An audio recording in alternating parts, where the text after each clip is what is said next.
ลำดับต่อไปเราจะได้ร่วมกันสดับรับฟังธรรมเทศนาไปพร้อมกันนั้น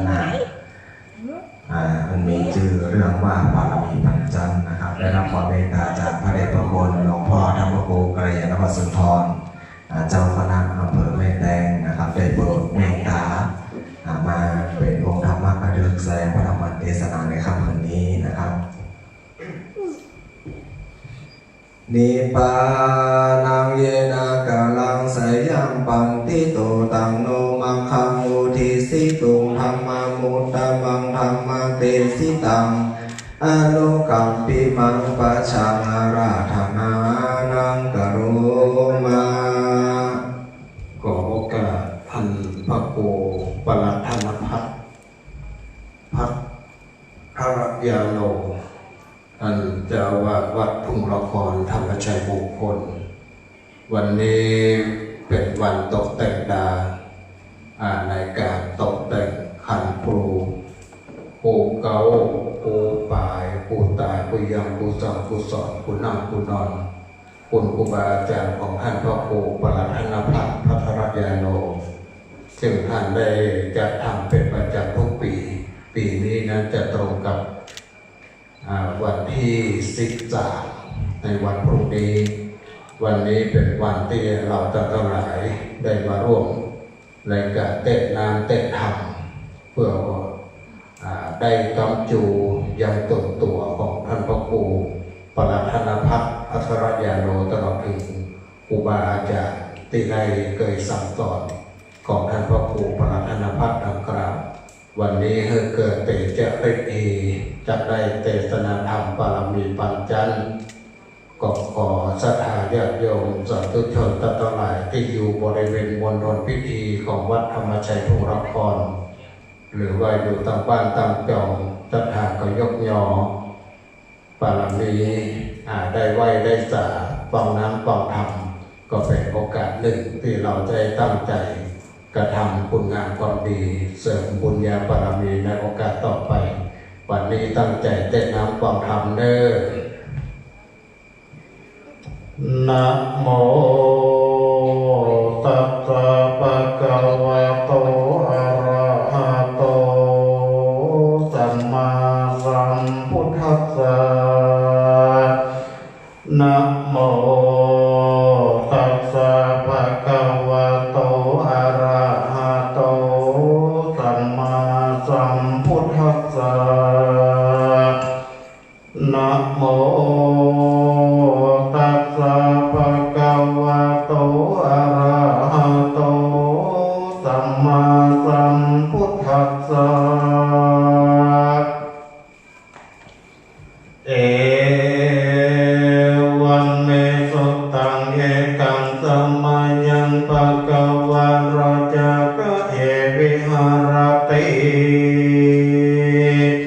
กิจฉาปุเตบะภะเตตันระโกภะคะวะภิกขุนังอันรังภะคะเอติสะทะโวดุราสัพปุริสัตตังหลาย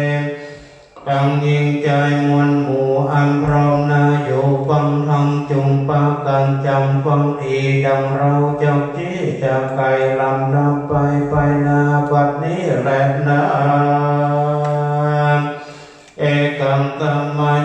ยังมีในกาลกับหนึ่งพระพุทธเจ้าคงสำรังอยู่ที่ในแก้วกูเนื้อเขากิจกูดอันมีจิมเคยเมืองราชกาดกร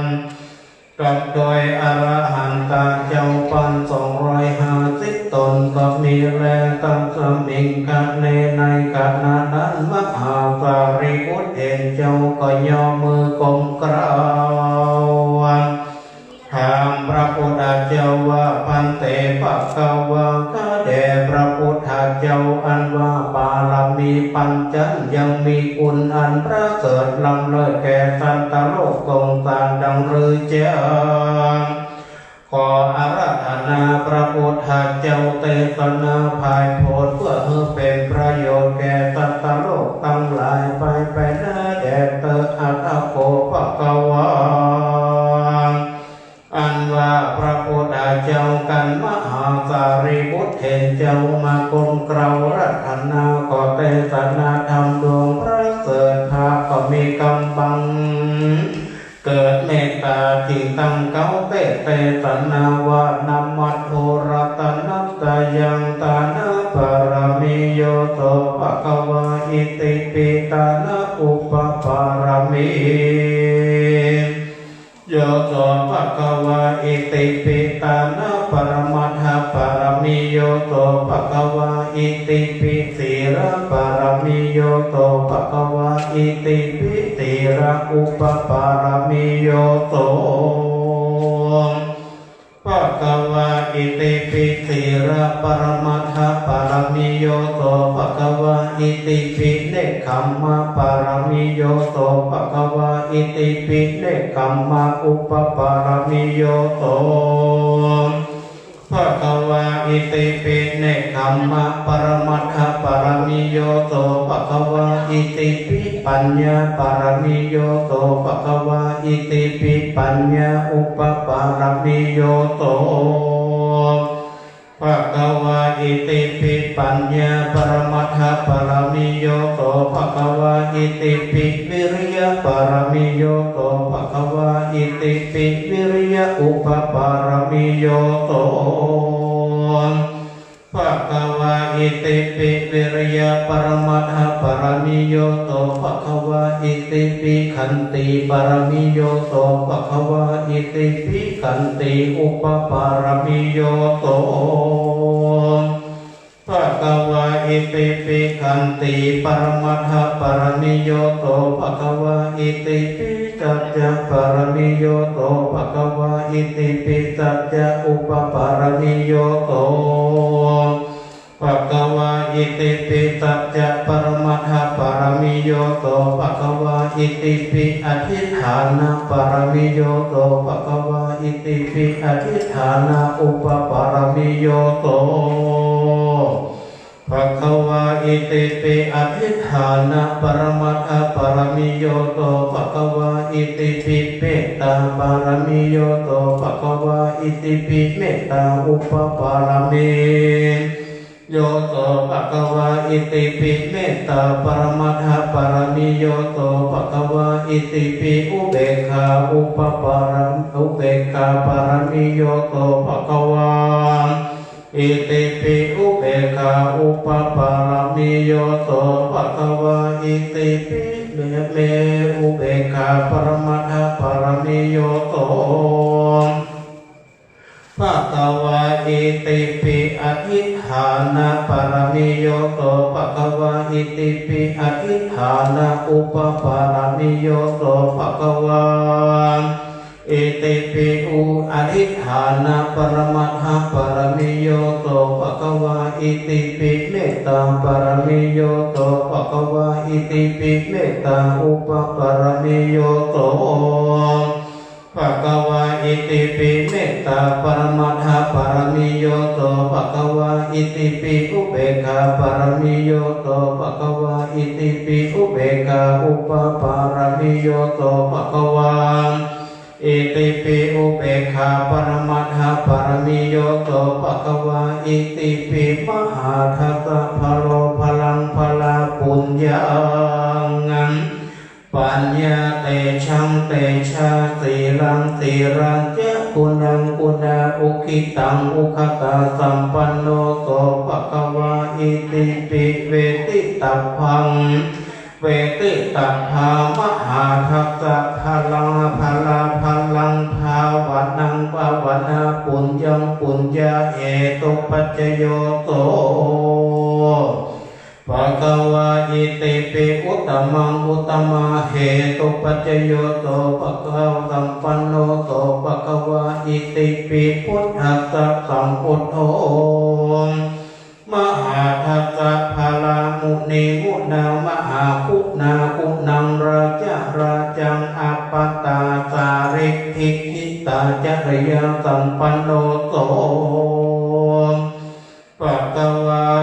อิติปิสมาติงสัปปาลามิโยปุระโตโสภะคะวะอิติปิอะหัมปิโมหิจาติจระธัมโม จาราอนาติโตหันตะหังกันรยานังกโรมิกายเยนะวาจามนัสสติอะหัมภิกโขอิปยะอิธัมโมปยะเออนาติโตหันตะหังกันรยานังกโรมิกายเยนะวาจามนัสสติอะหัมภิกโขอิมรณะธัมโมมรณะอนาติโตหันตะหังกันรยานังกโรมิกายเยนะวาจามนัสสติอันวากาตาเตวตุตังสามนีกันว่าปุกระผู้ใดจำเริญไปใจก็จะตะเกาไกลพระนิพพานเจ้าเตดีรีและนาอธิบายว่าปุกระผู้ใดมีสิ่งมันคงดีแล้วมันเมตตาภาวนาไปอย่าได้ขาดก็จะได้นำเอาตนไปสู่ไตรรัตนสามพระการนั้นหันเป็นอนิจจังทุกขังอนัตตาล่ำเพิงดูยังจราพยาธิมรณาวาพยามัจจุราชหากไล่ขับไปใจเจ้ยยังตัวเรานี่ปันแก่ปันเอาจราหูตาก็มามืดมัวผมยังหัวก็มางอกเอ็นก็อันไปกล้วยตันตาเขียวบานนังก็ลุกหลอนออกไปตีนไปมือก็มาใส่สันองค์และใจก็เบื่อแล้วก็บันเฟือนไปเหตุดังอันพระพุทธเจ้าจริงกล่าวว่าอันนี้ได้ชื่อว่าเทวทูตปฐมหัวตีนั่นแลปัญญาที่อนาติโตนั้นก็มีโลกาพยาธิมาเบียดเบียนบอกอาจจะกินจักนอนก็ลำบากมาเป็นตุงยากนักหนาอันนี้ชื่อว่าเทวทูตตวนทรงและนามรณังอนาติโตทัดนั้นไปพยาตัวแรงกามันบอกไว้หน้าผู้ใดมันก็เต้ากระทำตายไปสันเดียวอันนี้ก็เป็นเทวทูตตวนตามและเหตุดังอันปุกละยิงเจยตั้งหลายควรล่ำเบิงดูอย่างเทวทูตตั้งตามนี้ไว้เป็นกรรมฐานว่าอายังอัตภโวอนิจจังทุกขังอนัตตาอัตว่าตัวตนนั้นเรานี่ก็มันก็เตียงรู้ความยังไปมาทุกขาก็มาเป็นทุกบอกขาดอนัตตาก็ไปใจตัวแห่งเราหากเป็นว่างเปล่าแล้วควรจำเปิงจำเริญพระวนาพรหมวิหารสี่ไม่ใจกรีในทางธรรมได้กาตำสมาธิและภาวนาไปใจก็จะได้รู้แจ้งหันจริงแจ้งจอดกันมรณะจากเมืองคนพยาโยมันตอนองค์อาก็จะมาโอกาสจะถามว่าดุราก้ามยาเมื่ออยู่มงคลโลกรายังรู้จักเทวทูตตั้งตามหรือจะว่าอันกันว่าปุกระผู้นั้นได้การตอบว่าตัวแห่งข้าก็ห่างรู้จักยังเทวทูตต้องตามแล้วแลยามนั้นพญายมพิบาลก็บอกกล่าวจะนรกมวลหมู่นำเอาปุกระผู้นั้นไปสู่จันทร์ฟ้าก็จะได้เสวยสัมปติติดเมืองสวรรค์หันแลมนุษย์จากอันว่าคนต้องหลายบรู้จักเทวทูตตั้งตามกันพญายมมาราชถามดังอันพญายมก็จะคือเจานรกเอาเชือกเล็กมัดคาดเอาไปตกในองนรกอาบายพุ่นแลเพกเวโดราเปกุต้องหลายนายธรรมเทศนาแห่งพระพุทธเจ้าดวงอันประเสริฐนี้ได้ชื่อว่าปาลามีปัญจันอันมีมาในกัมปีปัญญาปาลามีทวนสามหิโดยมีแต่แลธรรมเทศนาดวงพระเสด็จนี้หากเป็นประโยชน์จะแก่สันตโลกสงสารมักนักมี มีตนว่าบุคละยิงใจผู้ใดได้ยินได้ฟังได้สังวาสวัดอิยายก็ดีได้ตะลงจำชื่อไว้เอาเป็นกรรมฐานก็ดีก็จะมีพละอานิสงส์กว้างขวางมากนักอันจักนามเพื่อได้ถึงสุขในชาตินี้และชาติหน้าเตียนย่อมระงับดับจะยังภัยตั้งมวลมีตนว่าราชภัยโจรภัย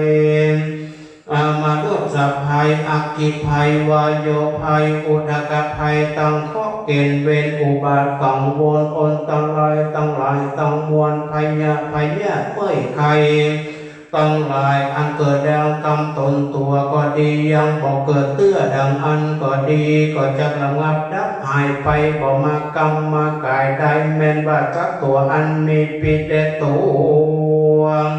เครื่องคาบหยาบจ้ากาขนองก็บ่มาปองกะตำรายใดและจ่าลวงสุดพยะตั้งหลายอันหูบ่หูตาบ่หานั้นอันปล่อยเกิดกับตนตัวก็จะระงับดับหายได้ไปโดยไฟไหลไปกับน้ำพระบัจจักกับกายเป็นดีเฮือได้จำเริญไปได้ยิ่งกว่าเก่าได้สุขลอยเต้าปันปุนก็โดยเตจาแห่งธรรมปาลามีปัญจดวงพระเสดนี้บ่อยาจะและนาเหตุดัง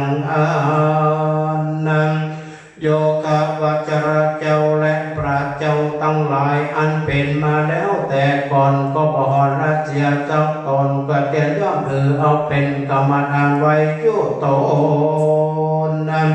โยพระองค์บ่อยาจะและนาบัพพาชิเตนะอันว่านักบวชเจ้าตั้งหลายตนใดก็ดีปัจจเวกิกว่ากันว่าได้กระทำปั้มเพ่งแล้วก็ควรกล่าวเป็นคาถาว่าอโหวัตตพังติวรังปฏิกุรังอโหวัตตโภปินทิปาโลปฏิกุรังอโหวัตตพังเสนาสนังปฏิกุรังอโหวัตตโภคิลนาปัจจยเพชัชชะปริคารโรปฏิกุโรดังนี้ด้วยเหตุว่าอรหันตาเจ้าตั้งหลายเล่หันกุลระบุเจ้าตั้งหลายได้ปฏิบัติกรรมฐานแล้วก็คือภาวนาเอาคุณพระพุทธเจ้าตนพระเสด็จโดยบทว่าอิติปิโสสวากาโตสุปฏิปันโนตั้งแต่ต้นถึงปลายนั่นเติดแล้วก็ร่ำเปิงในใจถึงบารมีปัญจันโดยบทว่าตานะบารมีโยโตภควารอดทุดปลายเป็นดังอันได้กล่าวมาเบื้องต้นนั้นเติกันบุคละยิ่งใจปุ่งใดปฏิบัติดังกล่าวแล้วก็จะบังเกิดพละอานิสงส์มากนักจะได้ผ่าแป้ยังกาจนจะถูกภัยมารอุปสรรคกังวลอันตรายทั้งหลายต้องมวลได้เสียงแล้วอีโดยมีแต่แลอรหันตาเจ้าตั้งหลายได้แต่งแปลงยังปาลมีปัญจันไว้กำจูศาสนาตลาดต่อเข้ามาปันวัตากันบุคละยิ่งใจภูมิใดปฏิบัติตามคำสอนแห่งอาจาริยะเจ้าตั้งหลายก็จะได้ถึงมรรคผลไปสู่เวียงแก้วเนรปัญเจ้าเตนิรีบอยาจะและนาตุงเหตุภวันตาอันว่าสุตั้งตั้งหลายได้เกิดมาปกปักใส่พระพุทธศาสนาแห่งพระตถาคตควรปากันใส่ใจปฏิบัติตามคำสอนแห่งพระพุทธเจ้าและมันคือตามรักษาศีลภาวนาไปใจเจียอย่าได้ขาดอย่าได้พระบาทราตาเพื่อได้เอาอัตตาตนได้พ้นจากต่างทุกข์ยากในวัฏสงสารได้เดินนิพพานเวียงแก้วเป็นที่แล้วดังกำพาธนาและนาพระพุทธเจ้าตนประเสริฐได้นำเอาธรรมเทศนา ดวงล้ำเลิศมาเกเตตนาอันมีชื่อว่าปาลามีปัญจันอติเนื่องสอดดันมาด้วยกรรมฐานอิติปุตตาปะกะเรนะโดยเพราะการดังกล่าวมานี้แหละนาสหัสสังปาลามีพุทธกุนังนิทธิตังขียัง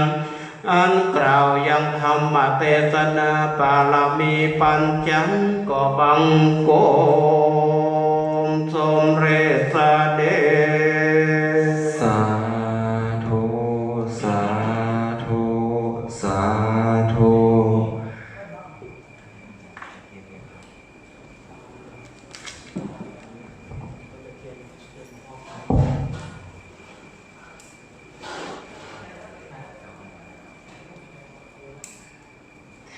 ครับลำดับต่อไปเขาจะได้กล่าวคำถวายเครื่องไตรยตานนะครับ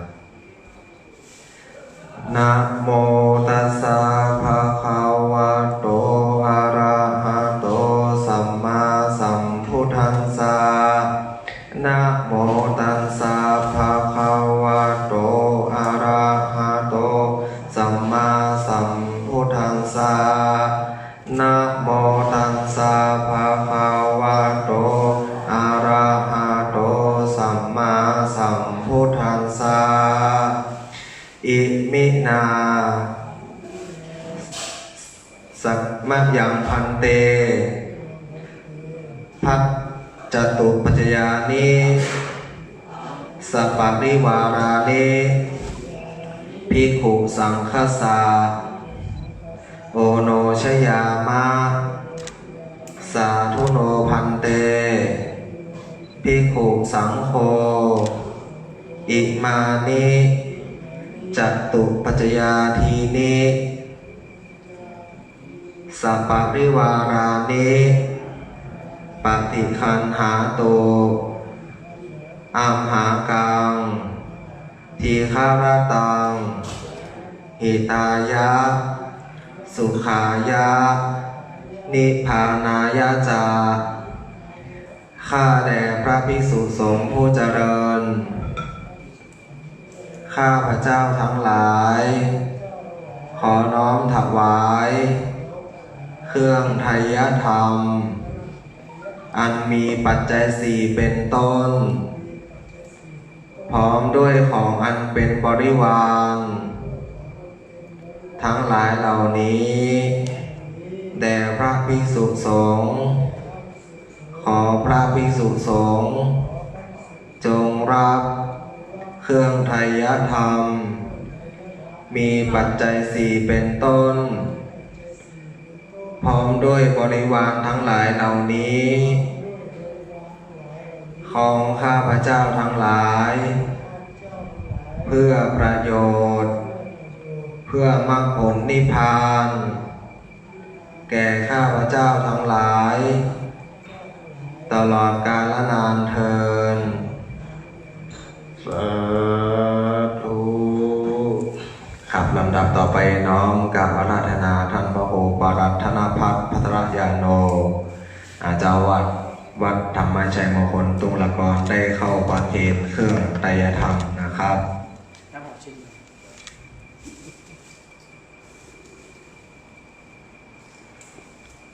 ครับลำดับต่อไปน้อมกราบอาราธนาท่านพระครูกัลยาณวัฒน์สุนทรเจ้าคณะอำเภอแม่แตงนะครับได้กล่าวสโมชนียคถาสักหน่อยหนึ่งนะครับพร้อมทั้งคือปอนเป็นวัดต่อไปขอกราบอาราธนาครับ อันพระครูปรัตถนภัทรภัทรยาโนท่านอาจารย์การฐานะวีโรพระภิกขุสามเณรจุตโยมสถาญาติโยมสาธุชนทั้งหลายมีพระหลวงสุทัศน์บุญเรืองโยมแม่สาวิจิตรีสิริวัฒน์เวชกรกุลตลอดถึงคณะสัตยาครูอุปถาแห่งวัดธรรมชัยทุ่งละครทุกท่านวันนี้เป็นวันประเพณีการยกยอบารมีครูเก่าผู้ตายคุณยังผู้สั่งผู้สอนผู้นั่งผู้นอนตลอดถึงคุณครูบาอาจารย์ที่ท่านพระครูปรัตถนภัทรท่านได้เคารพนับถือวันนี้ได้ตกแต่งอยู่วันพุธจะยกยอขึ้นครูเป็นประเพณี ของท่านพระครูปรทานพัฒน์ดังกล่าว เดี๋ยวไม่คืนนี้จะมีการอบรมสมโภชตลอดถึงการสวดมนต์ตันหลวงมาตันหลวง เพื่อวัตถุมงคลตลอดถึงครูบาอาจารย์ได้เกิดเตจาฤทธิ์นอกจากนั้นเราได้เตะธรรมปารมีปัญจันทร์ปารมีปัญจันทร์นี่เป็นธรรมมามงคลที่เวลามีการยกหูจะต้องได้เตะน้ำเตะธรรมปารมีปัญจันทร์เพื่อตานให้กับครูบาอาจารย์ตลอดถึงอาราธนาเอาคุณปารมีของครูบาเจ้าสิริศรีวิจัยปารมี10 ตัด30 ตัดติเตในธรรมมาก็เป็นธรรมมหามงคลตินิยมเตศในการยกยอปารมีท่านพระครูปรทานพัฒน์นั้นท่านได้ถือมาตั้งแต่เป็นคฤหัสถ์ตลอดถึงเป็นพระเจ้าพระสงฆ์ท่านก็ได้ถือปฏิบัติกันมาฉะนั้นบุญญาบารมีที่เราท่านทั้งหลายได้กระทำบำเพ็ญท่านพระครูปรทานพัฒน์ได้กระทำมาตลอดถึงคณะสัตยาลูกศิษย์ลูกหาได้ร่วมกันแสดงความเคารพนับถือในตนตัวของท่านพระครูปรทานพัฒน์ก็ได้มายกยอบารมีของท่านพระครูในวันพรุ่งนี้ฉะนั้นขอบุญกุศลที่ท่านพระครูปรทานพัฒน์ท่านได้สั่งสมกระทำมาตั้งแต่ต้นจนถึงปัจจุบันก็ขอบุญกุศลที่ท่านทั้งหลายได้กระทำมาท่านพระครูได้กระทำมาก็ขอให้มีความเจริญรุ่งเรืองได้โปรดคณะสัตยาญาติโยมลูกศิษย์ลูกหาตลอดถึงได้ทำนุบำรุงพระพุทธศาสนาวัดทุ่งละครธรรมชัยมงคลเฮาเพื่อมีความเจริญรุ่งเรืองสถาพรสืบต่อไปในนามท่านเจ้าคณะอำเภอก็ขอชื่นชมยินดีอนุโมทนากับบุญกุศลของท่านพระครูปรทานพัฒน์ดังกล่าวขอให้ท่านทั้งหลายเจริญโดยจตุรพิธพรชัยคืออายุวันนะสุขภาพปฏิภาณธนสารสมบัติธรรมสารสมบัติทุกท่านทุกคนด้วยเถิด สาธุสาธุสาธุ ตั้งใจวันเลิศตรวจน้ำกันเทศนอกยะถาวาริวาหาปุราปาริปุเรนติสาคลังเอวะเมวะอิโตตินังเปตานังอุปกัปปติอิชิตังปชิตังตุมหังคิปะเมวะตมิจฉตุสพเพปุเรนตุสังกัปปาจันโทปนารโตยะถามณิโชติรโตยะถาเอวังหุนตุดิระหัจในวันนี้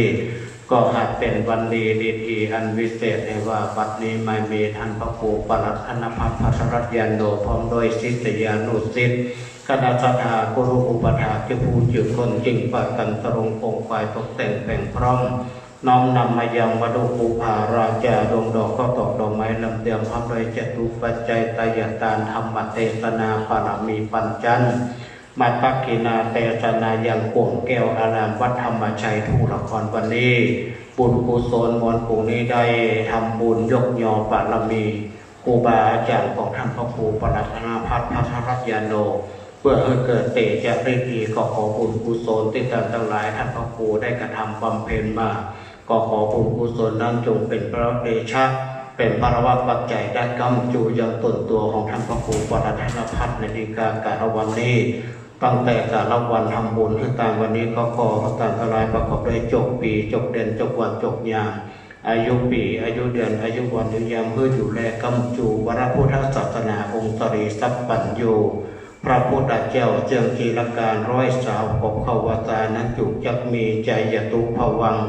ใจยมังกรังใจยมหาราพังใจยทุขาวหังใจยโสธีพวันตุโกวิรุณโหพุทธศาสเนอโรโกสุกิโตโหหิสหัสสเปหิยาติภิสัพปีติโยวิวัจจันตุสัพพะโรโกวินาสันตุมาเตภวัตวันตรายโยทุขีดิคายุโกภวะอภิวาทนาสีเรสนิจังวุฒาปัจจายโนจัตตารโอธรรมาวัฏันติอายุวันโนสุขังภะลังสาธุสาธุสาธุครับลำดับต่อไปขอการอาราธนาท่าน พระเดชพระคุณหลวงพ่อท่านพระครูกัลยาณวัฒน์สุนทรนะครับได้โปรดเมตตานะครับประพรมน้ำพระพุทธมนต์เพื่อเป็นสิริมงคลนะครับกับตัวของท่าน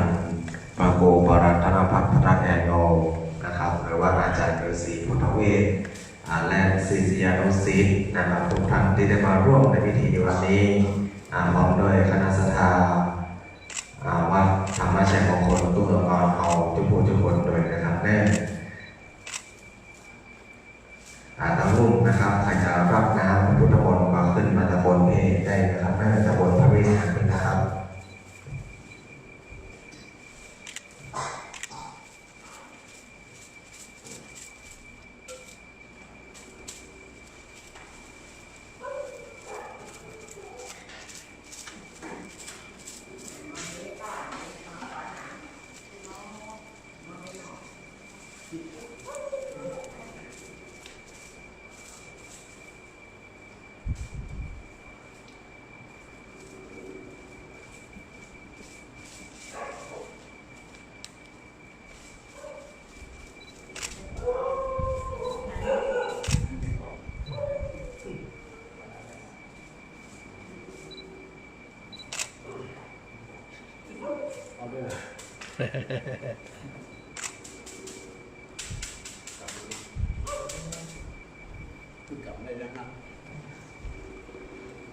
ครับการประกอบพิธี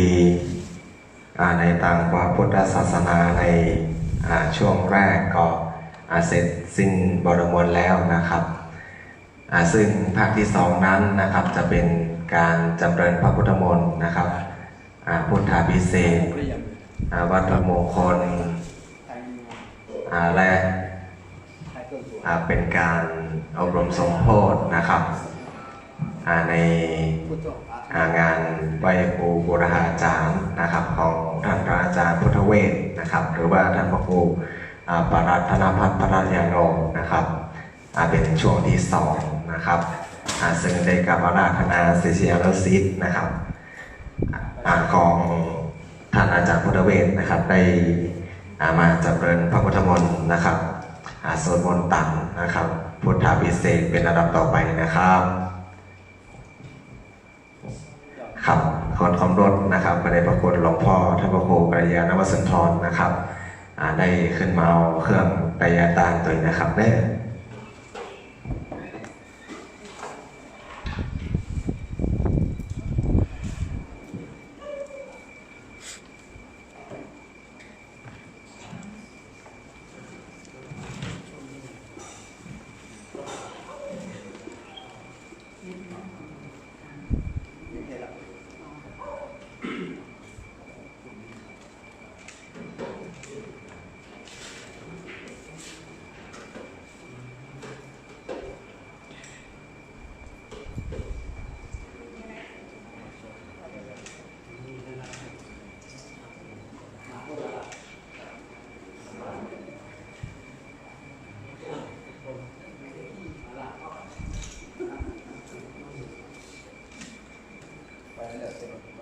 ตัวฟิวนะบอกตัวฟิวมีละฟิวก็ประเด็นเพิ่งจะโพสต์รอบวันที่15นะครับจะได้ยินโพสต์รอบ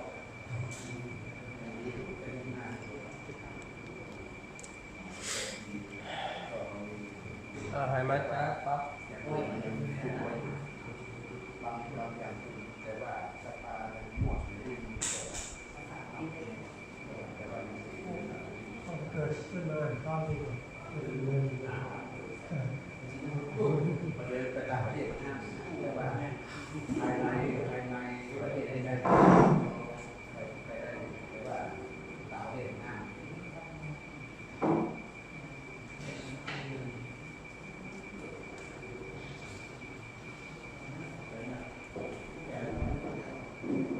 ศรัทธาทางโลกนะครับหน้าส่งประเดชพระคุณหลวงพ่อนะครับ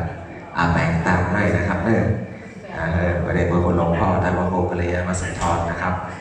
เดินทางรับไปพักผ่อนอย่างวัดนะครับ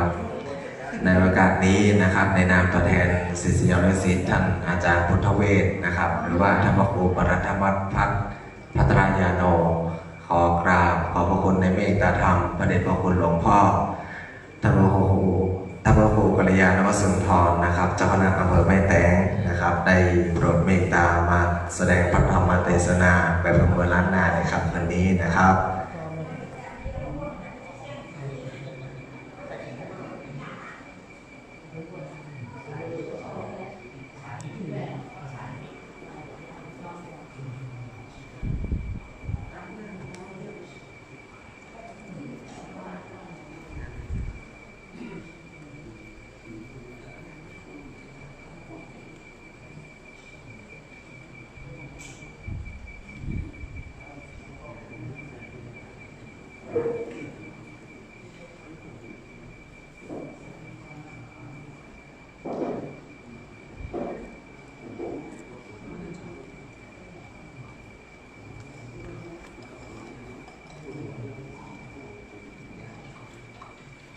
ฝั่งซ้ายขวาใช่ไหมไม่อยู่ใต้นี่ที่พุทธาพิเศษใต้โต๊ะนี้เลยนะ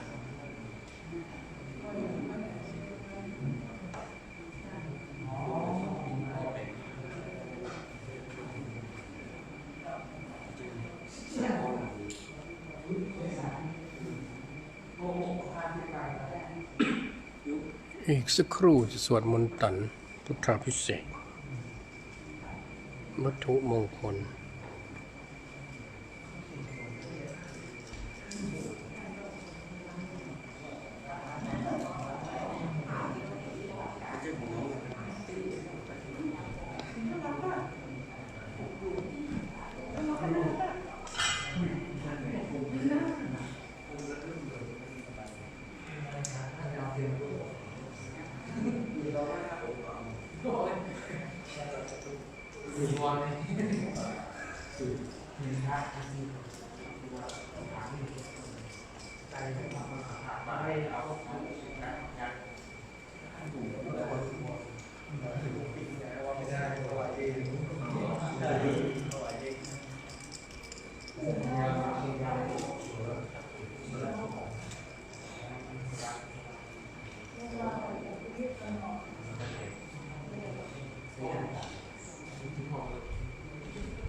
สถานที่ลูก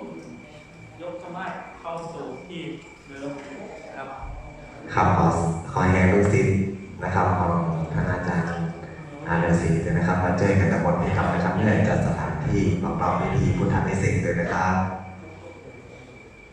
เจอกันยกโต๊ะยกธรรมะนะครับจัดสถานที่เพื่อเตรียมความพร้อมในการประกอบพิธีพุทธาพิเศษกเป็นลำดับต่อไปนะครับ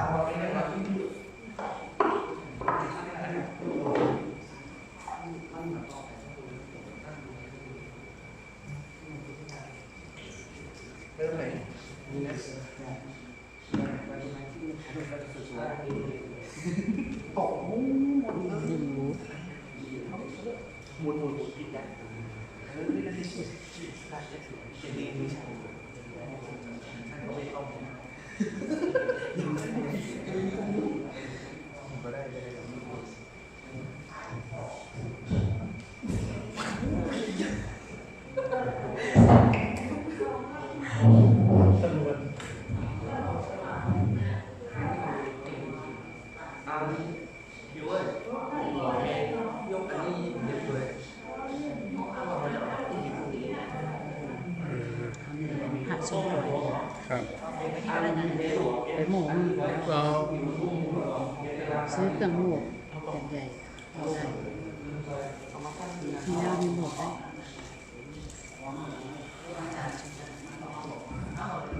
ทุกสิ่งที่ได้ทุกสิ่ง นะครับเดี๋ยวสกรรมจะทำอะไร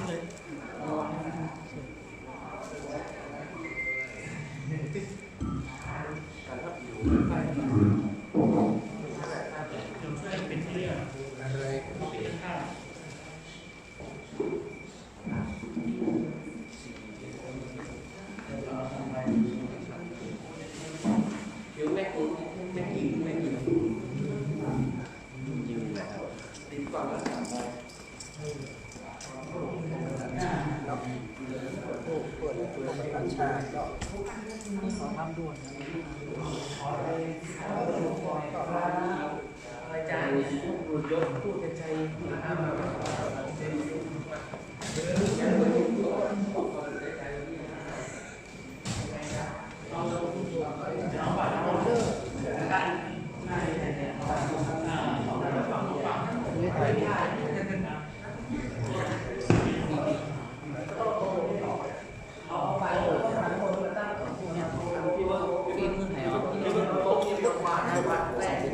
อีกด้านละ3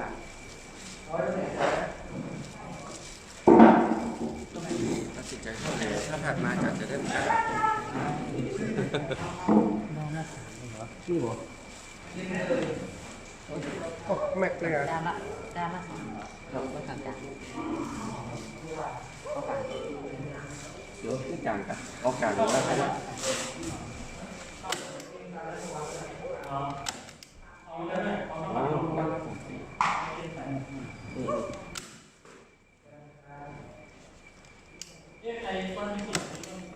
เขาหยุดก่อนเนาะเดี๋ยวเขาก็เริ่มใหม่